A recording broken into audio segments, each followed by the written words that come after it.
Assalamualaikum warahmatullahi wabarakatuh. Kami dari Mas Darul Ikhlas Haji Abdul Manap Siregar, Padang Sidimpuan NPP 06. Saya Sandrina Aulia Harahap. Saya Fatima Aulia Harahap. Dan saya Irmayana Hasibuan. Kami akan membacakan sebuah cerpen.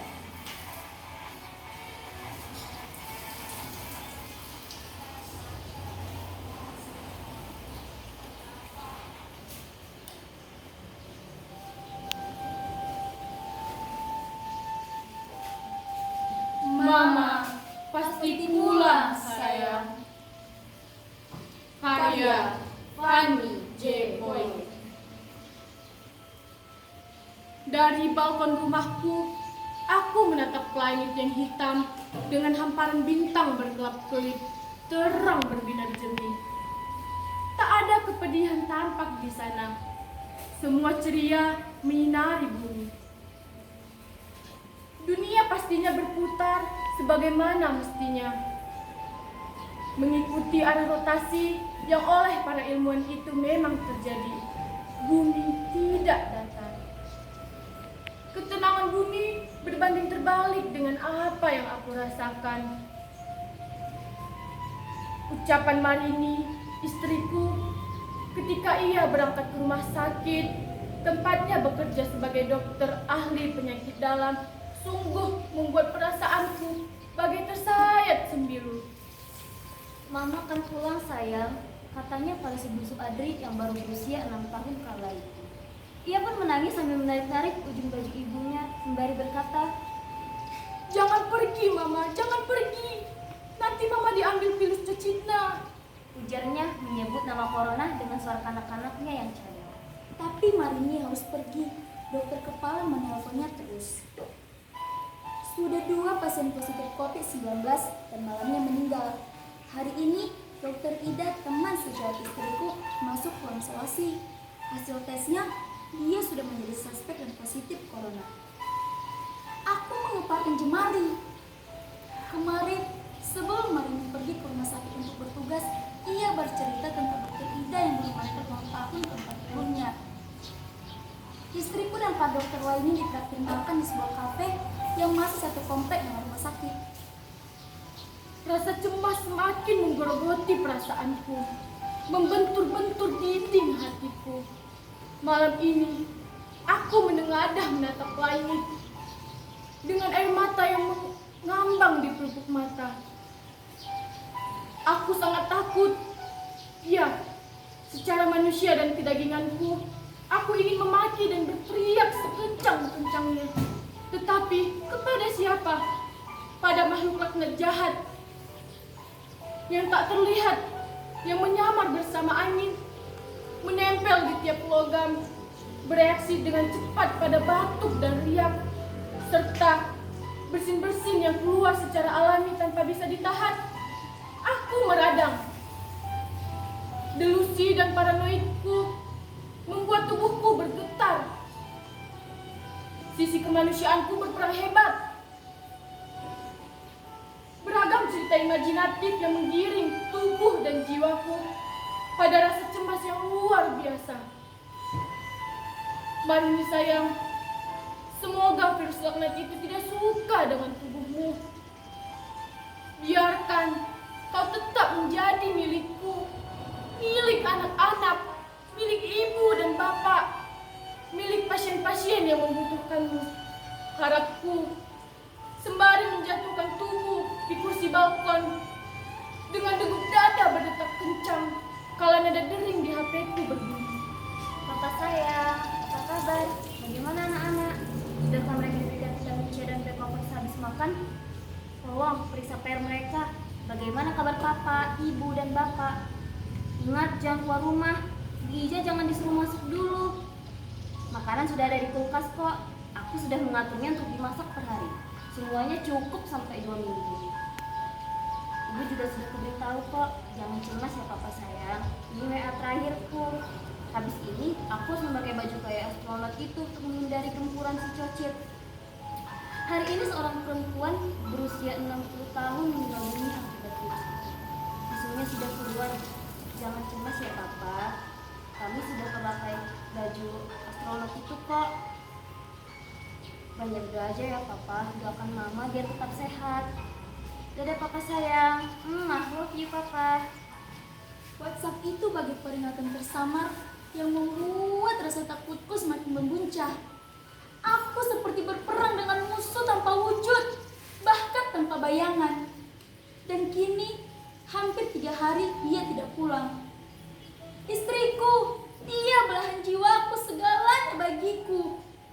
Berita tentang 2 orang yang baru positif dan meninggal lagi, lalu dimakamkan secara tertutup oleh rumah sakit tempatnya bertugas, membuatku ingin berteriak sekencangnya.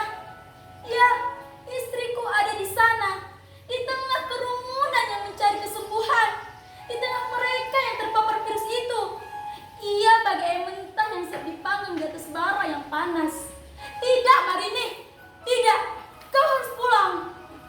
Tekad itu kubulatkan. Aku akan menjemput istriku ke rumah sakit itu. Dia milikku, milik anak-anakku, milik kedua orang tuanya.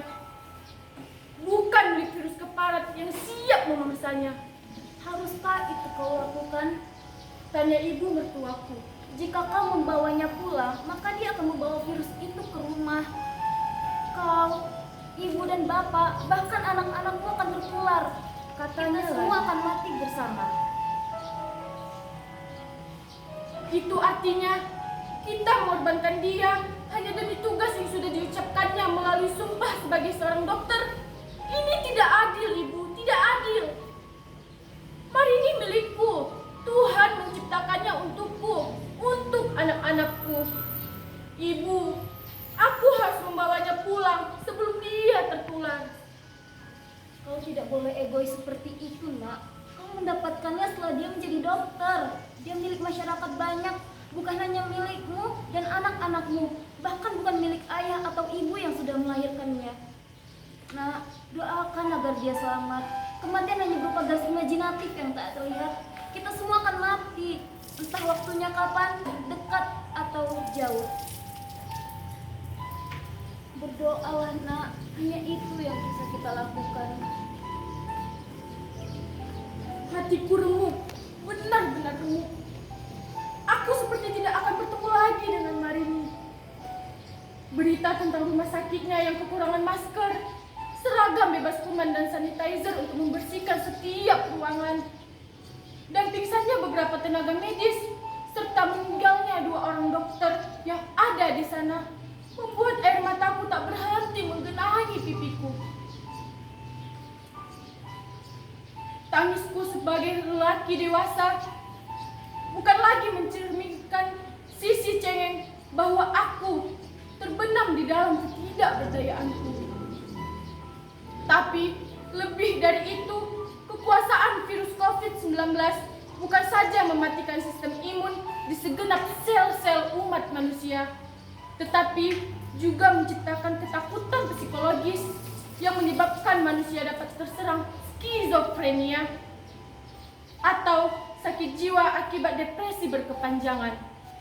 Ditambah dengan berita yang entah hoax atau bukan tentang bertambahnya manusia yang terkapar dan akhirnya benar-benar mati setelah makhluk tanpa bayangan itu merangsek dan memakan semua organ penting tubuh manusia, membuat aku bagai sosok paranoid yang berada di dunia alien.